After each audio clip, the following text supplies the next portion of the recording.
নমস্কাৰ মই মজিদ বন্ধুসকল পলকতে চাওক আজি 9টা গুৰুত্বপূৰ্ণ খবৰ। প্ৰথমটো খবৰ, প্ৰচণ্ড গৰমৰ বাবে বিদ্যালয়সমূহত পাঠদানক লৈ আহি গ'ল নতুন নিৰ্দেশনা। বিদ্যালয়সমূহত পাঠদানৰ সময়সূচী সলনি। 17 আগষ্টৰ পৰা ৰাজ্যত বলবৎ হ'ব বিদ্যালয়ত পাঠদানৰ নতুন সময়সূচী। উৎকট গৰমৰ বাবে শ্ৰীভূমি জিলাত এইবাৰ বিদ্যালয়ৰ পাঠদানৰ সময়সূচী সলনি।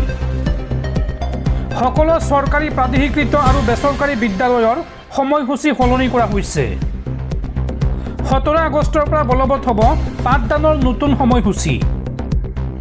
প্ৰাথমিক স্কুলৰ পাঠদানৰ সময় পুৱা 7:30 পৰা 11:30 চলিব।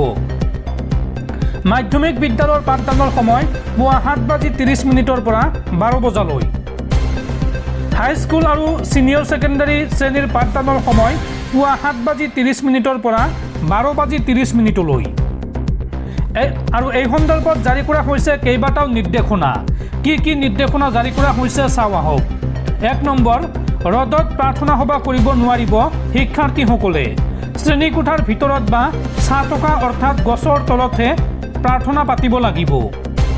2 নম্বৰ, বিদ্যালয়ত পৰ্যাপ্ত খোৱা পানী আৰু জৰুৰী অৱস্থাৰ বাবে ORS ফাৰ্ষ্ট এইড ৰাখিব লাগিব। 3 নম্বৰ, প্ৰচণ্ড ৰ'দত বাহিৰত কোনো ধৰণৰ খেলা ধূলা পেৰেড বা শাৰীৰিক ক্ৰিয়াকলাপ কৰিব নোৱাৰিব।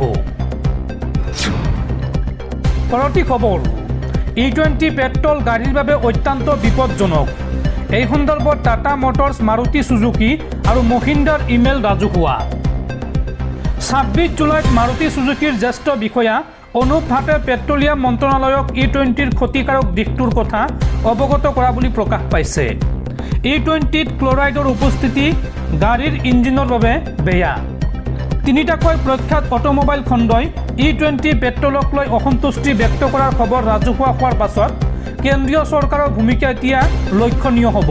কেন্দ্ৰীয় চৰকাৰে এই সন্দৰ্ভত কি কয় সেয়া হ'ব লক্ষণীয়। পৰৱৰ্তী খবৰ, স্বাধীনতা দিৱসৰ প্ৰাকক্ষণত উগ্ৰপন্থী সংগঠন আলফা স্বাধীনৰ 2 সদস্যক গ্ৰেপ্তাৰ।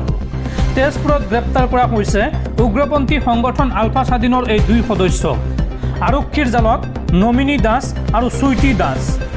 উগ্ৰপন্থী সংগঠন আলফা স্বাধীনৰ সদস্য ভৰ্তিৰ অভিযান চলাই আছিল এই দুয়োৱে। দৰ্শকসকল, আৰু বহুতো গুৰুত্বপূৰ্ণ খবৰ আছে।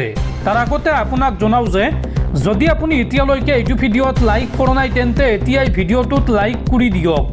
আৰু এনেকুৱা ধৰণৰ ভিডিঅ'সমূহ নিতৌ চাবলৈ চেনেলটো ছাবস্ক্ৰাইব কৰি কাষত থকা বেল আইকনটো প্ৰেছ কৰি ৰাখক। পৰৱৰ্তী খবৰ, 20 দিনৰ অন্তত আজিৰ পৰা পুনৰ আৰম্ভ হ'ল নিউ তিনিচুকীয়া গুৱাহাটী ৰেল যাত্ৰা।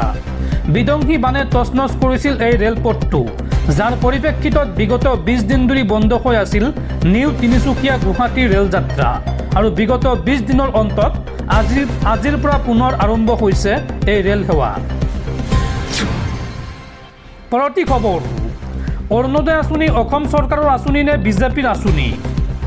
অৰুণোদয় আঁচনিত ব্যাপক কেলেংকাৰী অভিযোগ উত্থাপন কৰি এই প্ৰশ্ন ৰাইজৰ দলৰ নেত্ৰী ডক্টৰ জ্ঞানশ্ৰী বৰাৰ।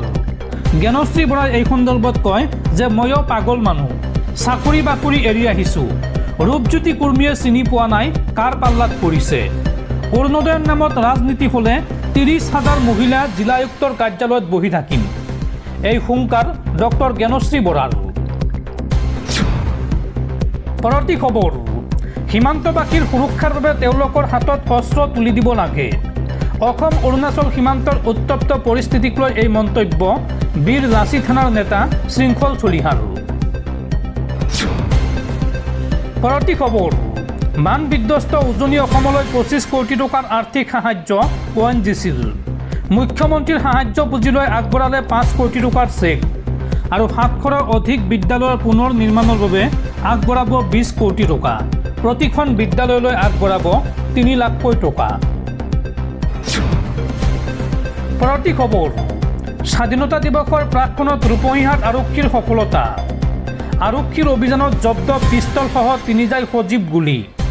ৰূপহীহাট আৰক্ষীয়ে অস্ত্ৰসহ 2জন লোকক গ্ৰেপ্তাৰ কৰে। ৰূপহীহাটত পিষ্টল লৈ ঘূৰি ফুৰিছিল ধৃত ফয়জুদ্দিন আৰু আব্বাছ আলীয়ে। পৰৱৰ্তী খবৰ, নিজকে চাণক্য বুলি কোৱা অমিত শ্বাহ ক'ত হেৰাল? পদত্যাগ নকৰালৈকে মোদী অমিত শ্বাহক শুব নিদিওঁ, এই হুংকাৰ কংগ্ৰেছ নেতা ৰাহুল গান্ধীৰ। লোকসভাৰ বিৰোধী দলপতি ৰাহুল গান্ধীয়ে নতুন দিল্লীৰ ৰচনাত্মক কংগ্ৰেছ সন্মিলনত অংশ লৈ প্ৰধানমন্ত্ৰী নৰেন্দ্ৰ মোদী আৰু কেন্দ্ৰীয় গৃহমন্ত্ৰী অমিত শ্বাহৰ বিৰুদ্ধে এক তীব্ৰ ৰাজনৈতিক আক্ৰমণ কৰিছে। এই সন্মিলনত ভাষণ দি ৰাহুল গান্ধীয়ে দাবী কৰি কয় যে বিৰোধীৰ হেঁচাত প্ৰধানমন্ত্ৰী মোদীয়ে আজিকালি ৰাতি শুব পৰা নাই। লগতে অমিত শ্বাহে বিগত 20 দিন ধৰি সংসদত প্ৰৱেশ কৰিব পৰা নাই বুলিও তেওঁ তীব্ৰ কটাক্ষ কৰে। ৰাহুল গান্ধীয়ে কয় যে মই আপোনালোকক কৈছোঁ নৰেন্দ্ৰ মোদীয়ে ৰাতি শুব পৰা নাই। ইয়াৰ কিছুমান প্ৰত্যক্ষ কাৰণ আছে আৰু বহুতো গোপন কাৰণো আছে। তেওঁলোকে পদত্যাগ নকৰালৈকে আমি তেওঁলোকক শুব নিদিওঁ। কংগ্ৰেছ দলে তেওঁলোকক জগাই ৰাখিব।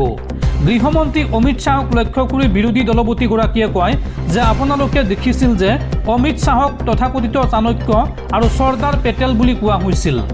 তেওঁ এতিয়া কলৈ পলাল? তেওঁ বিগত 20 দিন ধৰি সংসদ ভৱনত সোমাব পৰা নাই, কাৰণ তেওঁলোকে প্ৰথমবাৰৰ বাবে ভাৰতবৰ্ষৰ জনসাধাৰণৰ প্ৰকৃত অভিব্যক্তি অনুভৱ কৰিব পাৰিছে।